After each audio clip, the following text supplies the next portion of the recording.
Olá, muito bom dia para você ligado pelo radião.com. A partir de agora, as informações, as notícias desta sexta-feira. Chegamos com a mensagem do dia para você que está acompanhando a gente a partir de agora. Lei divina, lei de justiça. Na cidade de Beatrice, nos Estados americanos de Nebraska, os 15 membros do coral da igreja haviam combinado um ensaio geral. Era o primeiro dia de março de 1950 e o horário ajustado foi às 19 horas e 20 minutos. Como quase sempre ocorre, quando se marcam eventos, ensaios que envolvam várias pessoas, uma ou outra se atrasa alguns minutos. Dessa forma, era fácil prever que, naquela noite, algum membro do grupo chegasse mais tarde. Afinal, eram 15 pessoas com diferentes afazeres. O extraordinário, no entanto, foi que às 19 horas e 25 minutos nenhum deles estava no local. Duas senhoras, independentemente uma da outra, não conseguiram dar partida nos seus respectivos carros. Cada qual foi solicitar ajuda de alguma forma, mas o fato é que isso as impediu de chegar na hora marcada. Uma das meninas ficou retida em casa até um pouco mais tarde, porque precisaria concluir a sua tarefa escolar. Duas outras, embevecidas com o capítulo da novela, perderam a hora. Outra, dormira tão profundamente que a mãe tivera que chamá-la repetidas vezes para que despertasse. O próprio dirigente do coro se atrasou porque ficou esperando que sua mulher acabasse de passar o vestido da filha mais velha, também membro do coral. Ninguém compareceu no horário, por motivos triviais, quase tolos. E se poderia pensar em simples coincidências. O que é de nos indagarmos é qual a possibilidade matemática de 15 pessoas de um mesmo grupo se atrasarem ao mesmo tempo. O cálculo é complexo e o fato poderia não ter importância alguma. Isso não tivesse acontecido o que aconteceu às 19 horas e 25 minutos daquela noite, ou seja, 5 minutos depois da hora que o ensaio deveria ter começado, uma explosão destruiu completamente a igreja da cidade. Ninguém estava lá e os danos foram somente materiais. Existe um Deus que a tudo governa, tudo vê, tudo provê. Suas leis são justas e ninguém sofre o que não lhe é devido.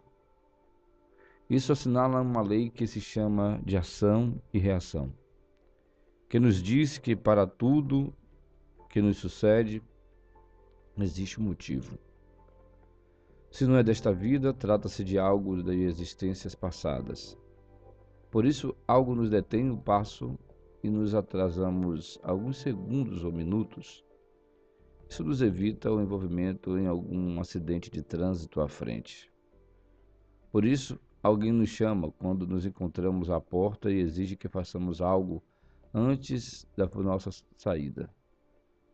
Esse atraso nos fará perder o ônibus, o avião, que poderá sofrer um acidente no seu trajeto.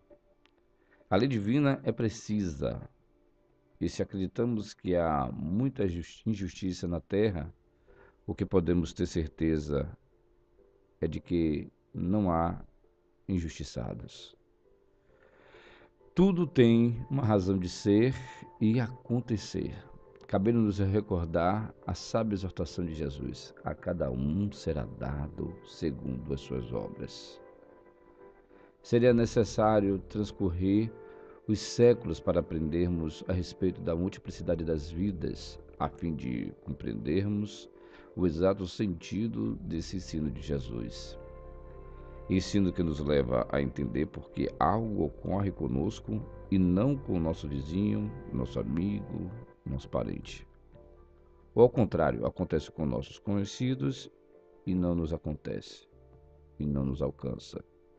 Lei divina, lei de justiça. Pensemos nisso.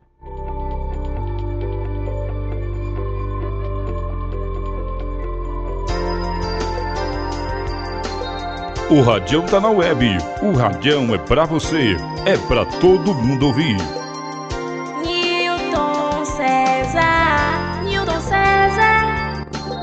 Meu amigo, é lei de justiça, meu amigo. Às vezes acontece com um, não acontece com o outro. Tem casos que a gente vai até comentar aqui, em relação às coisas que aconteceram, os raios que caíram em São Sebastião do Passé, né? Os prejuízos que estão acontecendo também nas empresas, nas pessoas que trabalham também da mesma forma que a gente faz aqui.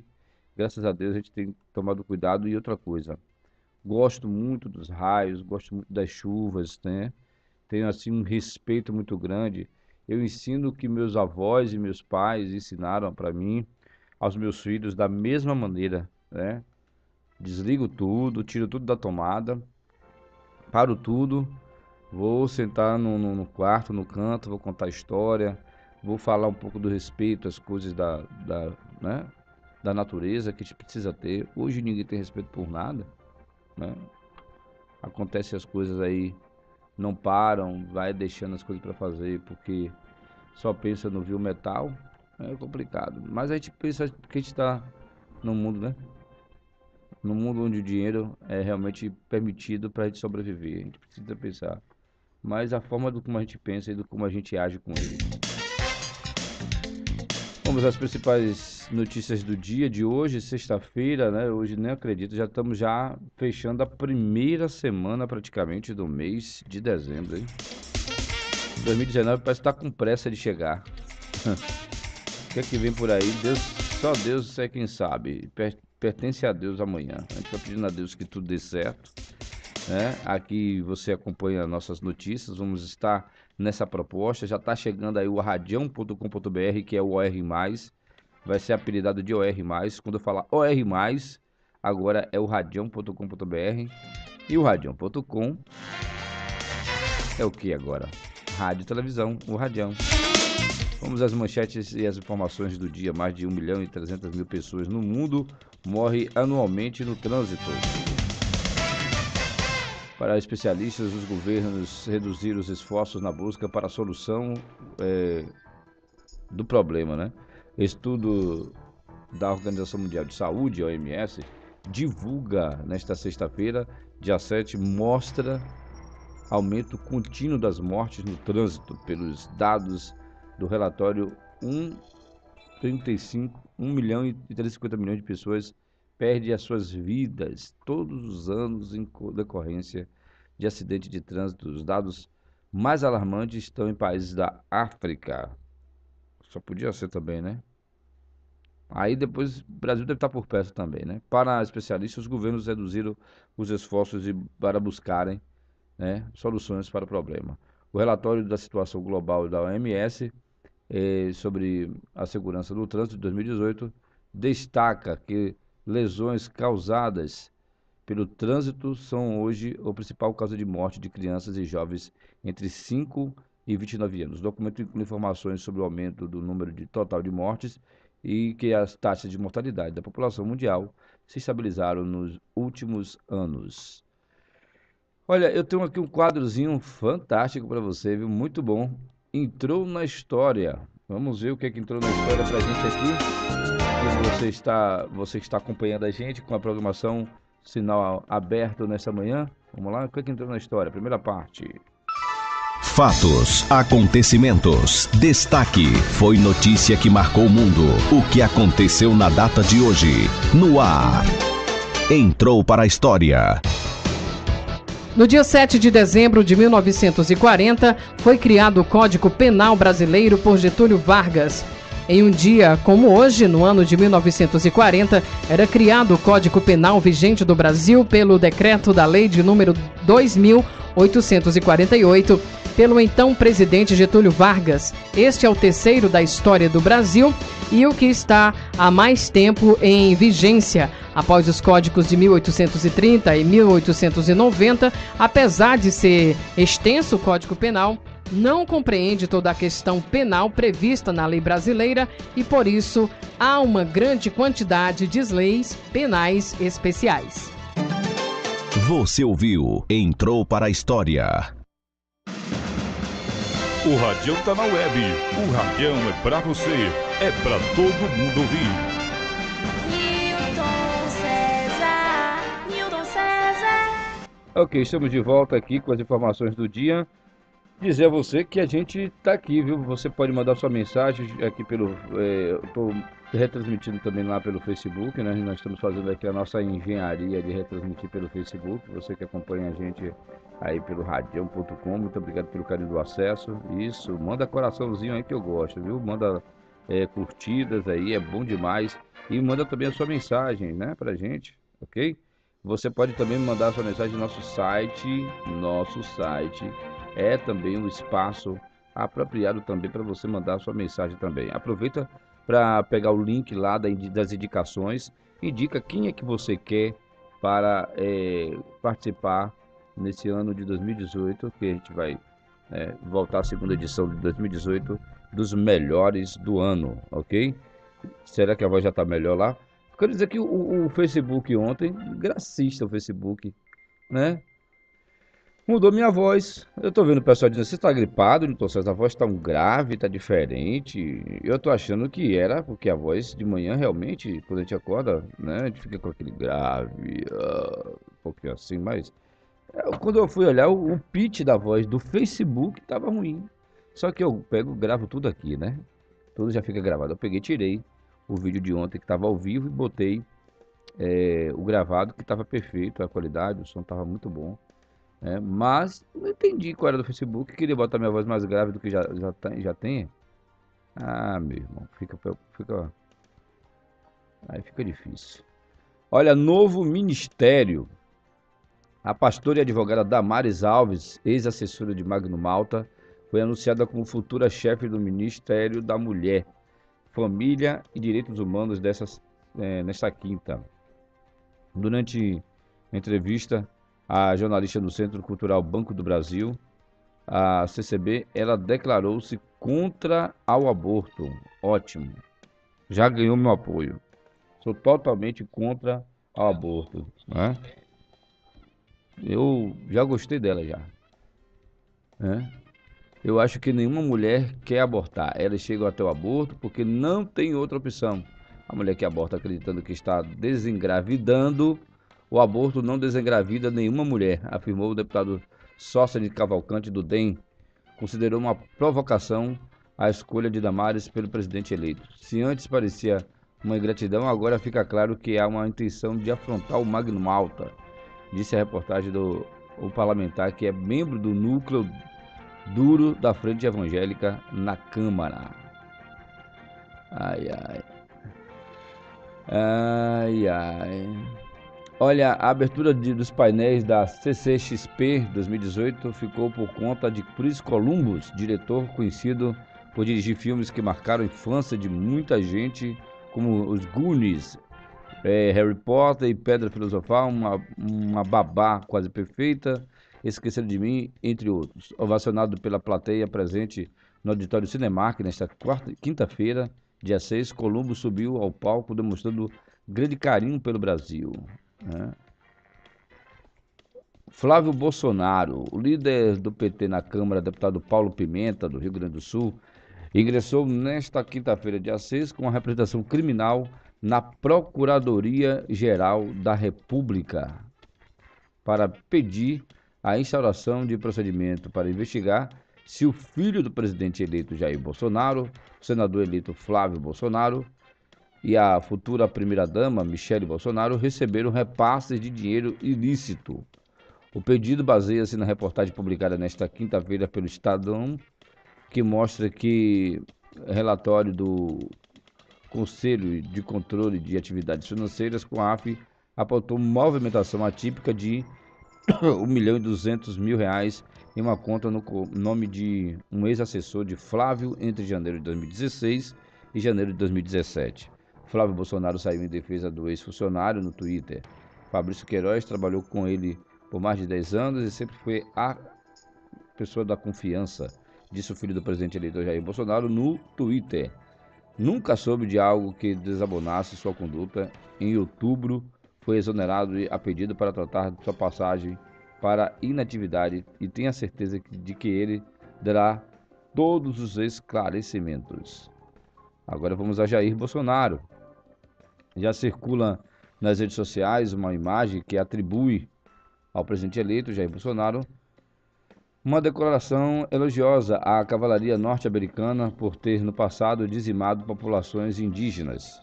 Por meio do projeto de verificação de notícias, usuários do Facebook solicitaram que esse material fosse analisado. A cavalaria brasileira foi muito competente, sim, foi a cavalaria norte-americana que dizimou seus índios no passado e hoje em dia não tem esse problema em seu país, disse o presidente eleito Jair Bolsonaro, e aí está sendo checado, a gente vai saber o que aconteceu, né?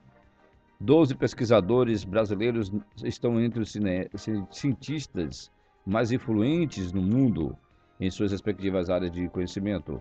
A lista produzida anualmente pela empresa de consultoria Clarivate Analytics desde 2014 considera o número de citações por artigos publicados em um período de 10 anos. Os selecionados pertencem ao grupo de 1% de pesquisadores que mantiveram as mais altas medidas de citações durante o período. Ao fato, foram selecionados cerca de 6.000 pesquisadores em 21 áreas de conhecimento, além de campos transversais. Frete. O ministro Luiz Fux, no Supremo Tribunal Federal, suspendeu nesta quinta-feira a aplicação de multas geradas pelo descumprimento da tabela que fixou preços mínimos de frete, editada pela Agência Nacional de Transportes Terrestres, ANTT, em função da greve dos caminhoneiros em maio. O pedido da medida cautelar foi feito pela Confederação da Agricultura e Pecuária do Brasil, CNA. A decisão foi tomada no âmbito da ação que procura declarar a tabela que fixa multas de até R$ 10.500 inconstitucional. Ninguém acertou as 6 dezenas do concurso 2104 da Mega Sena. O sorteado na noite desta quinta-feira, na cidade de Santo Anastácio, em São Paulo. O prêmio, que era de 12 milhões, acumulou e agora pode pagar 30 milhões no próximo sorteio, neste sábado. As dezenas sorteadas foram 02, 10, 12, 27, 45 e 56. Cadê você, sorte, hein? Pessoal que tem aquela fezinha. Vamos lá. As informações chegando para você aqui pelo radião.com nesta sexta-feira. Acabou o mistério, viu, gente? Você, os boleiros aí de plantão, né? Márcia Argulo, boleiro velho, boleiro antigo, pessoal aí, os torcedores do Vitória, meu amigo Pedro Simplício, né? O Vitória já tem um novo treinador para a temporada 2019, trata-se de Marcelo Chamusca. O anúncio foi feito pelo Clube Rubro-Negro na noite desta quinta-feira, por meio do site oficial. Chamusca tem 52 anos, é natural de Salvador e acumula passagem pelo Ceará, Ponte Preta, Vitória da Conquista, Guarani, Salgueiro do Pernambuco, Fortaleza, entre outros. Em 2019, o Vitória vai disputar o Campeonato Baiano, Copa do Brasil, Nordestão e a Série B do Brasileirão. Tá aí o novo técnico Marcelo Chamusca, sendo agora recebido aí pela equipe do Esporte Clube Vitória. O governo de Michel Temer deixará como herança ao menos 335 bilhões de investimentos já engatilhados, fruto de privatização e concessões realizadas nos últimos anos, e outros 195 bilhões em projetos em fase de preparação. Apesar das cifras bilionárias para o mercado, o valor é baixo perto do que o país precisa para reduzir seu déficit na área de infraestrutura. Abre aspas, o investimento anual deveria ser de 350 bilhões a 400 bilhões por ano. Há espaço para isso em setores como estradas, aeroportos, portos, energia, afirma Antônio Bernardi, presidente da consultoria alemã Roland Berger. O governo teve boas intenções, mas não concretizou muito. O desenvolvimento precisaria ser muito mais rápido, diz ele. Fecha aspas. O raio-x dos investimentos gerados durante a gestão Temer foi destacado em um relatório reproduzido pelo Ministério da Fazenda para deixar um balanço e orientações à equipe do presidente eleito Jair Bolsonaro do PSL. Entre os leilões bem-sucedidos, né, estão as concessões de exploração de campo de petróleo, né, responsável pela maior parcela do valor, construção de linhas de transmissão e energia, aeroportos, terminais portuários, entre outros. Embora o prazo de aplicação dos recursos seja longo, de até 30 anos em alguns casos, a tendência é que se concentre nos primeiros 5 ou 10 anos, ou seja, boa parte será herdada por Bolsonaro, afirma Fernando Vermalha, sócio da VGP Advogados. Para ele, o volume de projetos deixados não será maior, principalmente porque faltou musculatura ao Programa de Parcerias de Investimentos, órgão criado por Temer para promover as desestatizações. A equipe é muito boa, mas reduzida, não deu conta da demanda, não colocou na rua tantos projetos. O apetite do investidor estrangeiro não foi posto à prova como poderia, diz o advogado. Além disso, Temer teve pouca força política para levar adiante projetos de privatizações que requerem a aprovação do Congresso Nacional e sofreu com análises demoradas e rigorosas por parte do Tribunal de Contas da União, que atrasaram projetos, avalia Mauro Penteado, sócio da área de infraestrutura do Machado Meyer Advogados. A má relação entre o governo e os órgãos de controle, como o TCU e o Ministério Público, foi motivo de queixa por parte dos empresários e analistas do setor durante os últimos anos, que acusam as instituições de intervenção excessiva e de travar investimentos em infraestrutura, crítica rebatida por representantes dos órgãos. Apesar dos entraves, há um consenso entre os analistas. Bolsonaro começará seu governo em melhor situação do que Temer iniciou o seu. Esperamos que sim, viu? Esperamos que sim. Vou dar um abraço aí, meu amigo Jarbas Lima, 3J Casa e Construção. Você já foi lá na 3J Casa e Construção? Já viu os novos pisos, né, da marca Pointer, na 3J Casa e Construção? Aproveite e dê uma chegadinha lá e faça a sua escolha. Aliás, vai estar difícil você escolher porque está tudo muito realmente bonito na 3J Casa e Construção. Rua José Ventura, número 12, próxima à farmácia São José. Olha, você sabe que foi para Orlando de férias depois do rebaixamento, né? O jogador do Vitória para a Série B. O atacante Neilton foi respirar novos ares em Orlando, nos Estados Unidos. O craque registrou em sua conta do Instagram momentos da viagem com a esposa e recebeu diversas mensagens com reclamações e incentivo de torcedores do Leão. Volta pro Botafogo, irmão, protesta um deles. Outro acrescenta, leva essa porcaria para passar raiva.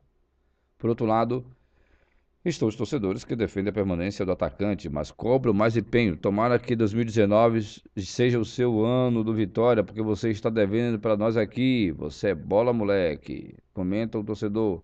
Uma andorinha só não faz verão, pondera outro. Na última segunda-feira, Neilton foi um dos atletas rubro-negros que pediram desculpas à torcida pelo rebaixamento. Lula acertou propina a filho em troca de benefício a montadoras, afirma Palocci. Nós falamos sobre isso aqui ontem, né? O ex-ministro Antônio Palocci, Fazenda e Casa Civil, da época do presidente Lula, né? Acusou nesta quinta-feira o ex-presidente de acertar com um lobista do setor automobilístico pagamentos ao filho caçula, Luiz Cláudio, em troca de benefícios viabilizados por uma medida provisória. Em depoimento prestado à 10ª Vara da Justiça Federal em Brasília, Palocci declarou ter sido procurado por Luiz Cláudio entre o fim de 2013 e o fim de 2014 na sede de sua consultoria, a Projeto em São Paulo, pedindo ajuda para captar recursos para projetos esportivos. Ele organizava uma liga de futebol americano no Brasil. O ex-ministro relatou ter se encontrado com Lula depois disso, no Instituto Lula para tratar do assunto. Na ocasião, o ex-presidente teria admitido a combinação ilícita. Segundo o depoente, o ex-mandatário disse que já tinha arrumado esses recursos na renovação dos benefícios da Caoa e da Mitsubishi. As montadoras Caoa, Hyundai e a MMC Automotores Mitsubishi conseguiram em 2009 e em 2013, por meio de duas medidas provisórias distintas, manter incentivos fiscais por terem suas fábricas no Centro-Oeste. Os benefícios foram concedidos a título de estimular o desenvolvimento da região. A partir de 2014, uma das empresas de Luiz Cláudio, a LFT Marketing Esportivo, recebeu 2,5 milhões do lobista Mauro Marcondes Machado, que representava as duas empresas perante o governo e o Congresso. Machado já foi condenado por corrupção nas tentativas para viabilizar os incentivos. Palocci colocou que Lula disse ter acertado com Machado que o lobista receberia das montadoras entre 2 milhões e 3 milhões e repassaria o valor ao filho. Ai, ai. É coisa, viu, gente? É coisa. E vai aparecendo mais. Tome aparecer mais coisas. Olha a mulher atropelada após batida no Campo Grande e enterrada em Salvador. Carla Beatriz Santana, de 37 anos, foi sepultada no cemitério Campo Santo, no bairro da Federação, em Salvador, nesta quinta-feira. Ela morreu após ser atropelada depois de uma batida entre carros e ônibus no bairro do Campo Grande, no início da tarde desta terça-feira. Mãe e filha foram atingidas por um carro que invadiu calçadas à frente do Teatro Castro Alves. Uma caminhonete modelo Fiat Toro teria se envolvido em um acidente com um ônibus da empresa Salvador Norte antes do atropelamento e o motorista perdeu o controle do veículo. Carla Beatriz morreu dentro da ambulância do SAMU, a caminho do hospital. Já a mãe da vítima, a doméstica Rita de Cássia Santana, de 56 anos, está internada no Hospital Geral do Estado, HGE, e o estado dela é grave. A condutora do veículo prestou depoimento e foi liberada. O caso está sendo investigado. Imagina, né? Uma mãe souber que a filha, né, morreu no acidente junto com ela ali, envolvidas. Para ela, a vida acabou praticamente, né? Fazenda sugere fim do abono salarial e revisão do reajuste do mínimo. A política de reajuste do salário mínimo deverá ser revista e o abono salarial extinto para reequilibrar as contas do governo depois da aprovação da reforma da Previdência. As sugestões constam de documento do Ministério da Fazenda com um balanço da atual gestão e recomendações para o próximo governo, disponível na página da pasta na internet. A pasta também recomenda o controle de gastos públicos com a redução de privilégios e incentivos fiscais para setores da economia, revisão dos gastos com funcionalismo público e direcionamento dos benefícios sociais aos mais pobres para reduzir a desigualdade. Segundo o documento, o salário mínimo, cuja política de reajuste será substituída em 2020, deverá ser compatível com os salários do setor privado e o aperto nas contas públicas. Desde 2011, o salário mínimo é reajustado com base na inflação dos 12 meses anteriores pelo Índice Nacional de Preços ao Consumidor, INPC. Mas a variação do Produto Interno Bruto, PIB, soma dos bens e serviços produzidos no país de 2 anos antes. Caso o resultado do PIB seja negativo, a correção se dá apenas pelo índice de inflação. Essa política vigorará até 2019, sendo substituída no ano seguinte. Segundo o Ministério da Fazenda, cada R$1 de alta no salário mínimo aumenta os gastos da União em 304 milhões de reais. A maior parte desses gastos, o impacto decorre do reajuste do piso pago pela Previdência Social. A nova política de cálculo do mínimo deverá ser encaminhada pelo futuro governo até 15 de abril, quando será apresentado o projeto de lei de diretrizes orçamentárias, a LDO, de 2020. Sobre o abono salarial, gente, em relação a isso, a Fazenda recomendou a extinção do benefício por entender que não atende à solução em extrema pobreza, mas apenas empregados com carteira assinada. Previsto para consumir de 19 bilhões de reais no próximo ano, o abono é pago ao trabalhador que recebe até 2 salários mínimos com carteira assinada, desde que tenha trabalhado pelo menos 30 dias no ano base de apuração e tenha carteira de trabalho há pelo menos 5 anos. O valor varia de R$ 80 para quem trabalhou apenas por 30 dias e um salário mínimo, né, de R$ 954 para quem trabalhou por 12 meses do ano anterior.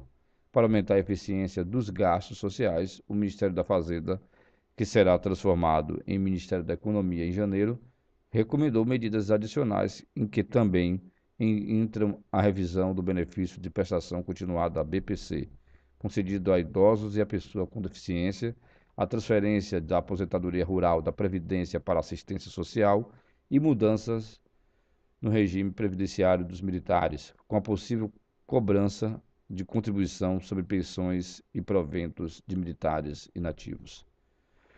Para a Fazenda, o BPC, que paga o salário mínimo a deficientes e a quem tem mais de 65 anos, é menos eficaz que o Bolsa Família na redução da pobreza e tem alto nível de judicialização, questionado com frequência na Justiça. O orçamento do próximo ano reserva 59 bilhões de reais para o BPC, que será pago a 4 milhões e 900 mil beneficiários, enquanto o Bolsa Família, que paga um valor fixo por dependente e é menor que o salário mínimo, destinará mais de 29 bilhões e meio a 13 milhões e 600 mil famílias. Segundo a Fazenda, a Bolsa Família é o programa mais eficaz para reduzir a pobreza, porque 44,3% dos recursos são destinados aos 20% mais pobres da população. A Previdência Social vai na direção inversa. 40,6% dos benefícios pagos vão para os 20% mais ricos, contra somente 13,3% dos recursos para os 20% mais pobres.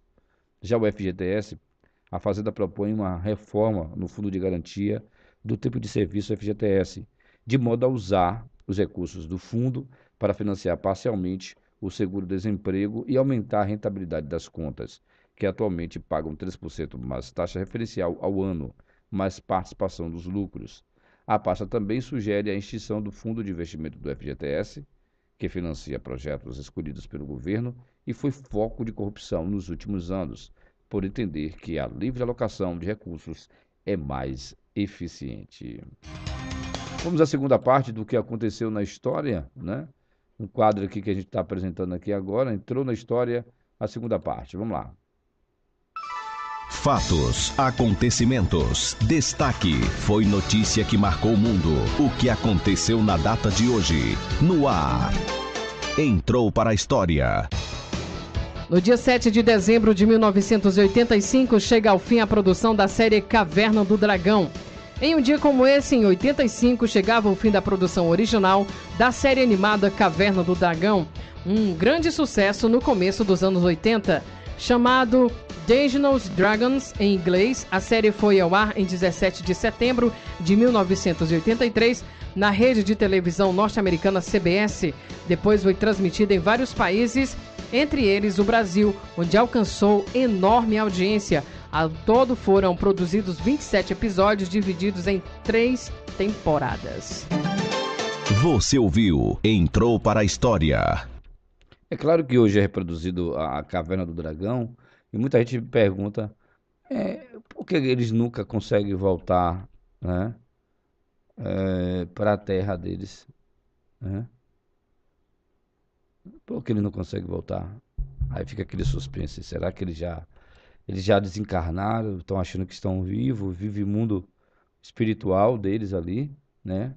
As fantasias, né, deles. Mas o desenho é algo fantástico, deixou uma legião de fãs, de pessoas que até hoje gostam da história da Caverna do Dragão, ok?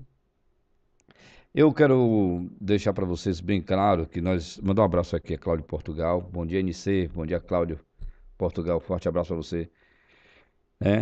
Quero deixar bem claro que nós estamos com os indicadores lá. Quem você indica para os melhores do ano, chega aqui no site, né? Você que assiste aqui pelo site, por favor, deixe aí quem vai ser indicado. Essa semana nós já estamos preparando. Hoje eu tenho uma palestra, né, no Centro Espírita Luz do Caminho, lá onde eu faço palestra, e hoje eu vou falar sobre a história de dois expoentes da humildade, da pobreza e da caridade a serviço da doutrina do Cristo, que são, né, o casal que teve o amor sublimado pelo amor ao Cristo e pelo desejo de servir aos mais pobres, que é Irmã Clara de Assis e Pai Francisco de Assis. Era assim como ele era chamado entre os seus, Pai Francisco e Clara de Assis.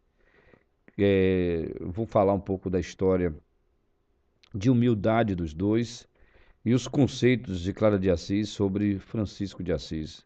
A sua convivência amorosa, a força da mulher perante ao Santo de Assis, a quem Jesus deu a ele a construção da obra, né, da igreja que estava em decadência, e ele entendeu que foi a igreja de São Damião, né, já estou contando até um pouco da história aqui. Foi lá, construiu pedra por pedra, junto com os franciscanos, a igreja. Quando termina a construção, acontece um fato realmente excepcional e emocionante. Você vai saber, acompanhando aí a palestra, logo mais às 20 horas, no Centro Espírita Luz do Caminho, que fica na rua John Kennedy, ali próxima àquela entrada ali da Rua dos Correios, aqui em São Sebastião do Passeio, próxima à quadra de esportes. Então, acompanhe também a nossa palestra, né? A gente faz palestras também no Centro Espírita Luz do Caminho. Então, quero desejar a você um ótimo dia. Fique com a gente, tem mais informações a qualquer momento. A gente entra no ar, né? Com as informações da cidade, da região metropolitana, na Bahia, do Brasil e do mundo. Deixa eu ver se tem alguém aqui no WhatsApp, o pessoal aqui no Facebook acompanhando a gente. Jarbas, Cláudio, Portugal, um forte abraço, né? Pessoal que está curtindo o nosso vídeo também, acompanhando a gente, obrigado pelo carinho do acesso. Vamos ver se alguém mandou mensagem pelo WhatsApp 71966535458. Gente, pode mandar mensagem para a gente, né? Falando da situação aí do seu bairro, da sua rua. Eu estou recebendo aqui agora mais imagens aqui das chuvas na região, né? Deixa eu ver se tem aqui o som, pelo menos para você ouvir o que está acontecendo aqui na região. Cidade de Andaraí, né? Cidade de Andaraí. O que está acontecendo aqui em Andaraí? Vamos saber agora. As chuvas torrenciais em Andaraí. Vale a pena você ver essa imagem. Cidade de Andaraí. Deixa eu baixar aqui para você. Andaraí. Bota aqui, menino. Andaraí. Impressionante, viu? As chuvas em Andaraí. Depois que a gente tocou no assunto aqui com o secretário anteontem, aliás, a entrevista vale a pena você assistir, o novo secretário, eu perguntava se São Sebastião estava preparado para receber as chuvas de verão, porque são chuvas torrenciais, muito fortes, causam alguns problemas em decorrência da força da natureza, e ele estava chegando e disse que estava buscando algumas informações. De repente, nas redes sociais, a equipe técnica da Defesa Civil recebe um alerta máximo. Esse alerta é do Centro de Meteorologia de Brasília para a equipe técnica da Defesa Civil. Botaram na rede social, fizeram o maior movimento aí, mas a gente está aqui para acabar com essa jossa, viu? Com as mentiras, com essas coisas que acontecem aí, viu? Ilhéus, após a chuva, 18 famílias estão desalojadas. Em Ilhéus, né, estão desalojadas nesse momento. Então veja o que acontece em Andaraí. Deixa eu mostrar aqui as imagens de Andaraí, com imagem e som aqui no Radião. Acabou de chegar aqui, ó. Andaraí para você, hein? Informação chegando agora do pessoal da Defesa Civil do Estado da Bahia. Informação da CPTEC. São Sebastião hoje, dia 7, às 6h20 da manhã, olha a previsão do tempo, hein? Apresentava o seguinte, 0% de chuvas, vento a 6 km, umidade 90%, temperatura 25 graus e no momento apenas formação de nuvens. No momento, essas são as imagens de Andaraí, para você que acompanha aqui no Radião. É assim, depois que eu fui mexer com quem estava quieto, os caras me mandam todo momento, estão me mandando aqui. Ainda tem um áudio aqui, chegando aqui, sobre a cidade de Ilhéus. Vou botar aqui, deixa eu ver se eu tenho um som. Vamos lá, som da cidade de Ilhéus. Meu amigo, na cidade de Andaraí, aqui Andaraí. na região aqui de Itaberaba, na Bahia. Pronto, aí a informação confirmada também pela voz que chega nas redes sociais. É o tempo todo a gente aqui apresentando as informações das chuvas que a Bahia, né, principalmente Salvador, São Sebastião, está em alerta máximo. Essa é uma visão técnica. Isso não quer dizer que vai ter acabamento de mundo, não. E não deixe o terrorismo acontecer. E quando eu ver que isso está me aterrorizando, com certeza deve estar aterrorizando você, né? Então eu vou correr atrás da informação, da verdade, porque a gente tem que libertar as consciências. Informação tem que ser para libertar as consciências e não para deixá-las aprisionadas, né? Tem muita gente ganhando o seu voto, ganhando o seu, até seu interesse na base do medo, né? Da ameaça, de mostrar as ameaças que podem acontecer com a vida das pessoas. A gente precisa saber lidar com as situações, ok? A gente está aqui para isso, trazer a informação em cima da verdade, ok? Vamos lá. Eu volto já já com mais informações aqui pelo radião.com, agradecendo a você o carinho da sua audiência, a sua atenção, a sua paciência conosco aqui pelo radião.com. Agora todo mundo pode ouvir. Tem muita também aqui no nosso site. Tem muita programação, tem uns filmezinhos rolando aí para você, tem, né, algumas chamadas também. Você fica com a gente aqui. Eu agradeço o seu carinho, ok? Volto já já.